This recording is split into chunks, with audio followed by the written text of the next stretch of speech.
गणासा लिया था, गणासा से आँख निकाल रहा था मेरे हम लोग के सामने। इतना मारा कि उनका जो फेशियल बोन था, स्कल था, सब अपोजिट मतलब सब टूट फूट। और ये आतंक फैलाने वाले कौन लोग थे जो आतंक फैलाया? मेरे पापा के परम मित्र थे। फांसी नहीं दिलवाएगा तो दोगला का पैदाइश होगा, ऐसा बोल कर गए हैं पप्पू यादव। मेरे पिताजी रो कर बोले हैं हाथ जोड़ कर कि प्लीज़ मेरे को मतलब छोड़ दो, मेरा छोटा बच्ची है, बक्सर में पढ़ रहा है, कैसे रहेगा। बैठ के देख रहा था कि सांस चल रहा है कि नहीं। और मेरे चाचा जो थे उनको गोली मार दिया तो वो गिर गए। और खुद के पापा को ऐसे कटते हुए अपने आँखों से देखना, इसके बाद भी हम लोग इतने साहस के साथ खड़े हैं। पापा थे तो नमक रोटी भी बहुत चाव से खाते थे, पापा नहीं है तो काजू कतली भी फीका लगता है।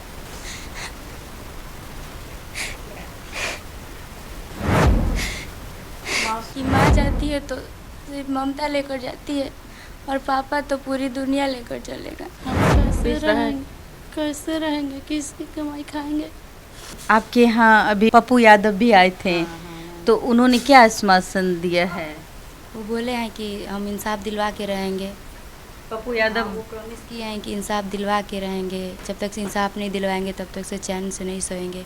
और इंसाफ नहीं दिलवाया, फांसी नहीं दिलवाएगा तो दोगला का पैदाइश होगा, ऐसा बोल कर गए हैं पप्पू यादव।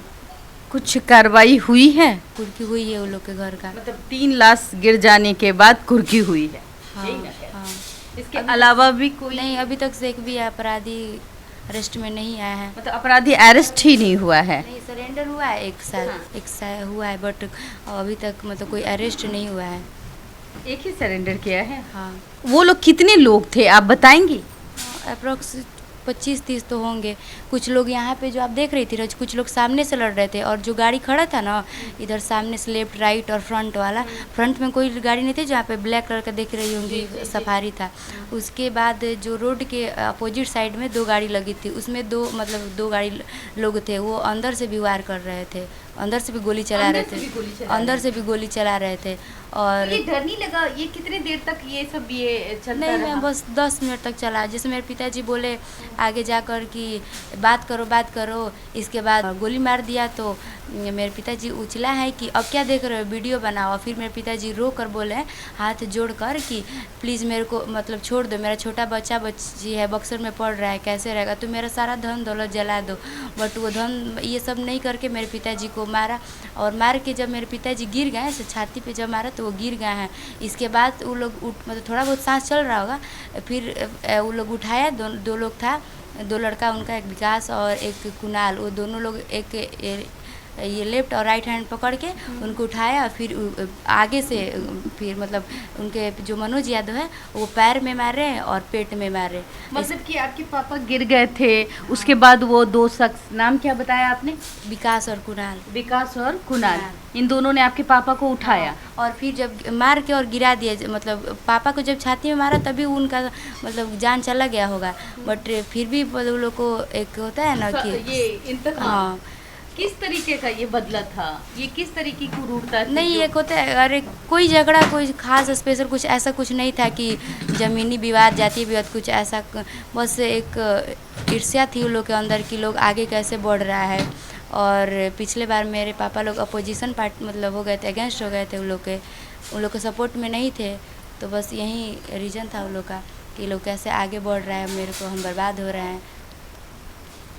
एक घायल इंसान को उठा करके फिर उसको गोली मार देना उनके बच्चों के सामने, पत्नी के सामने। पलट के देख रहा था कि सांस चल रहा है कि नहीं। और मेरे चाचा जो थे उनको गोली मार दिया तो वो गिर गए। तो अंतिम सांस चल रहा था, तो अंतिम इच्छा नहीं होता है कि हम अपने घर वाले के सामने जाहिर करें। तो वो बोले कि अब मैं जा रहा हूँ, अब तो मेरे बच्चों को देखते रहना है। इसके बाद ये जो संतोष यादव है, इसका बेटा राजवीर यादव, ये बात सुन लिया। इसके बाद गणासा लिया था, गणासा से आँख निकाल रहा था मेरे हम लोग के सामने, मतलब उनका आँख निकाल रहा था। इतना मारा कि उनका जो फेशियल बोन था, स्कल था, सब अपोजिट मतलब सब टूट फूट के, ऐसे उठाने पे सबके मतलब हड्डियों टूटने का आवाज़ आ रहा था। आप देखिए होंगे वीडियो में, आपको फ़ोटो दिखा सकते हैं। देखिए एक दहशत उस परिवार में, आंखों देखा हाल, ये हम बता रहे हैं आप लोगों को। नीतीश की सरकार है, जहाँ कहते हैं कि भाई सुशासन है। राजवीर यादव जो था, इनका आँख निकाला गणासा से मारकर। आँख निकाल दिया गया। मतलब इस दरिंदगी के साथ इन अपराधियों ने अंजाम दिया, और डर प्रशासन का इतना भी नहीं, क्योंकि प्रशासन को इन्होंने पैर की जूती बना रखा था।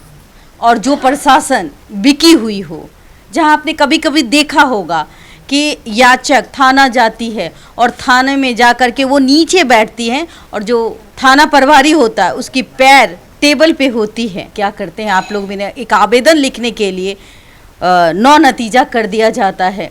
जब तक कि आज गनीमत है कि कुछ सोशल मीडिया है, मीडियाज़ हैं, इलेक्ट्रॉनिक मीडिया हैं, जिसके ज़रिए कुछ ऐसी तस्वीरें, दर्दनाक तस्वीरें छन के बाहर आती हैं। क्या चाहती हैं नीतीश जी से? कौन कौन आपके घर आ चुके हैं इंसाफ दिलाने? चूँकि अब तो 3 लोग मर गए हैं। पप्पू यादव आए हैं, उनसे हमें उम्मीद है, बहुत उम्मीद है। और इसके बाद विधायक भी आए थे। उसके बाद सुधाकर सिंह आए थे। बीजेपी के कोई नेता वगैरह आए हैं? एनडीए के कोई नेता आए हैं? नहीं, इनके अलावा तो मेरे को कोई आइडिया नहीं है। मतलब ये सुधाकर सिंह आए थे, उन्होंने क्या कहा? कल आए थे तो उन्होंने क्या कहा? उन्होंने ऐसा कोई स्पेशल नहीं बोला कि हम कुछ नहीं कर सकते, हम सरकार पे दबाव डाल सकते हैं। ये मतलब हम बस सरकार पे दबाव डाल सकते हैं, इतना ही हमारा पावर है। मतलब जो पप्पू यादव है उन्होंने कहा कि मैं, ये सुधाकर यादव ने बोला, सुधाकर सिंह है ना, सुधाकर सिंह ने वो बोले कि मैं बस सरकार पे दबाव डाल सकता हूँ कि आप इंसाफ दिलवाएं, हम कुछ नहीं कर सकते अपने, मतलब हमें उतना पावर नहीं दिया जाता है। कैसे रहती हो बगैर पापा के? याद आते हैं पापा? कोर्स में हम याद आते हैं, जब पापा थे तो नमक रोटी भी बहुत चाव से खाते थे। पापा नहीं है तो काजू कतली भी फीका लगता है।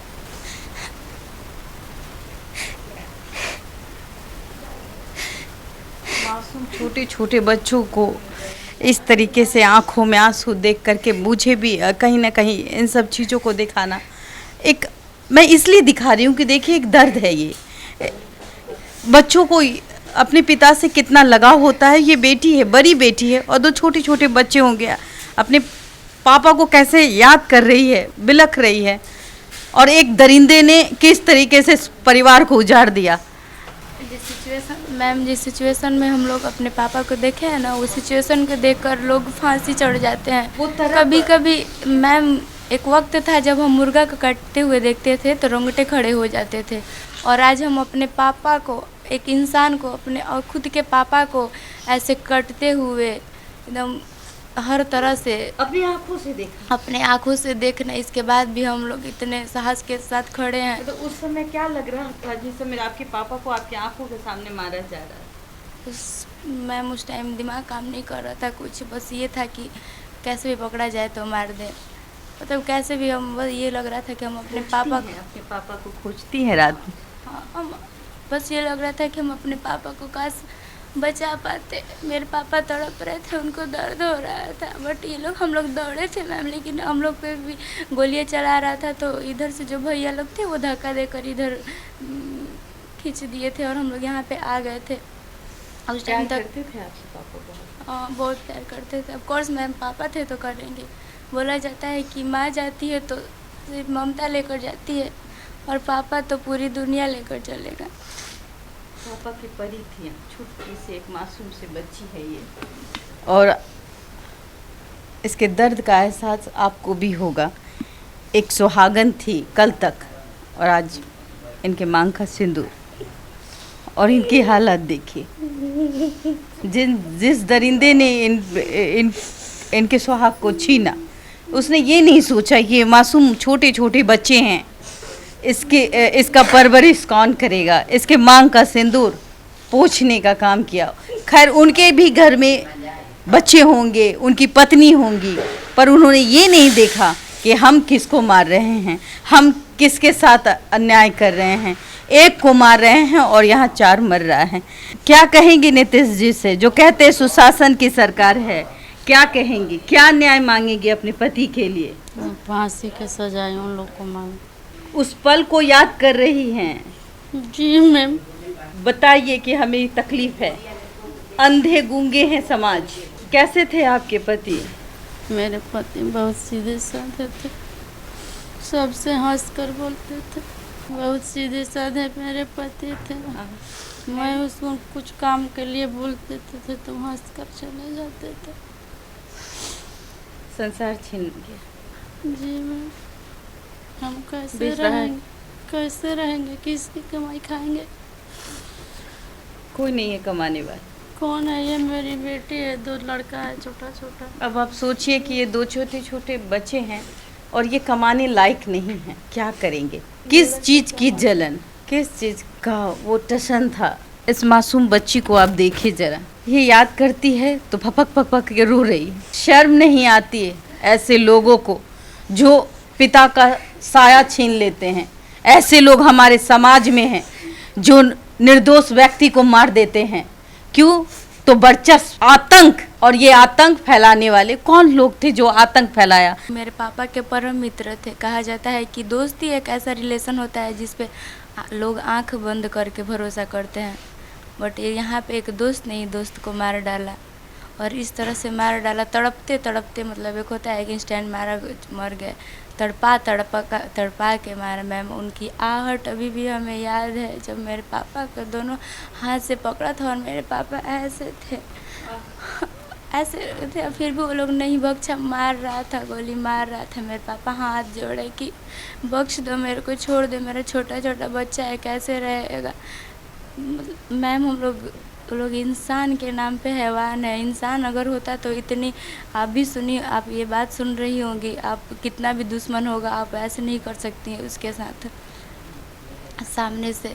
और वो बस वो नहीं, उसका बेटा है जो अभी 20 साल का होगा, वो तो मैम आंख निकाल रहा था हम लोग के सामने और हम लोग अपने पापा को देख रहे थे। आप समझ सकती है कि क्या बीत रहे, बेबस, लाचार, कुछ नहीं कर सकते थे। हम लोग दौड़े थे, ऐसा नहीं है, लेकिन जो और घर के लोग थे वो हम लोग को धक्का देकर पीछे ढकेल दिए, हम लोग जा नहीं पाए। मैं देख रही हूँ कि सबके आंखों में आंसू हैं।